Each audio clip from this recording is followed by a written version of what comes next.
I have macular dystrophy. It means I have to rely on all the vision outside of my central vision for everything. Most people's conception of vision problems is either blindness or you need glasses, and I don't fit into either of those categories. The big thing for me was needing to ask for help, not being able to read the whiteboard, not being able to read people's expressions. So that just means I have to guess a lot of the time. Sometimes I get really anxious about what people are thinking. I can't be sure, are they talking to me? Are they talking to someone behind me? So it was a bit of a shot to my pride and my way of doing things. It was really hard to get people to understand what it was like. I often have trouble forming relationships with people. It was isolating and it was scary. Towards the end of year 10, academic things that I was having trouble with from my eyes started to catch up with me. And by that point, I was pretty socially anxious. And so I started to break down a bit, particularly over schoolwork. I voiced my concerns a bit to my mum, and she was good with sensing things weren't going too well. I saw a GP and I ended up seeing a psychologist, and somewhere along the lines I was given a depression diagnosis, and a bit further on that was sort of extended to general depression, anxiety. I think I was about 19. I had a pretty angry breakup and I was about to start uni. I decided that that course wasn't for me and I couldn't do it.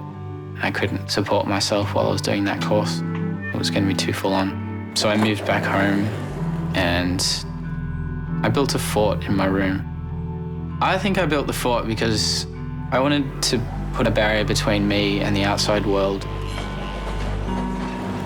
It was at that point that Mum did a bit of research and stumbled upon Headspace and asked if I wanted to maybe speak to someone.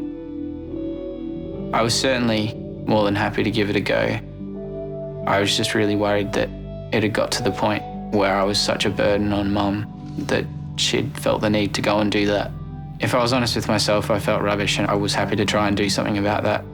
I started to feel like opening up and really saying things that I hadn't told people. When I went to Headspace, the psychologist I saw there introduced me to mindfulness. Mindfulness has provided me with an opportunity to interrupt unuseful ways of thinking and decide whether there's perhaps a better way for me to think about a situation. My psychologist suggested that I do some volunteer work, and the first thing that came up was the local Headspace youth advisory group.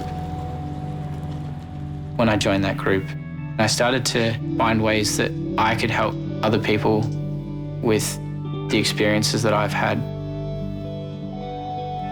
I started getting interested in the Alexander technique.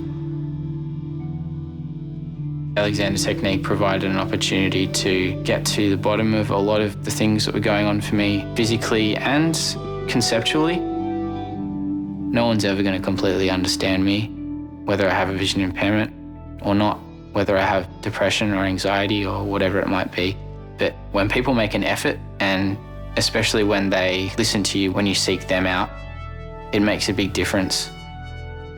The good thing about going to a place like Headspace is that people will try to understand. I think it's really important to take that first step of asking for help. If you need it and you can't do it on your own, and it's not getting better trying to do it on your own, then something's got to change.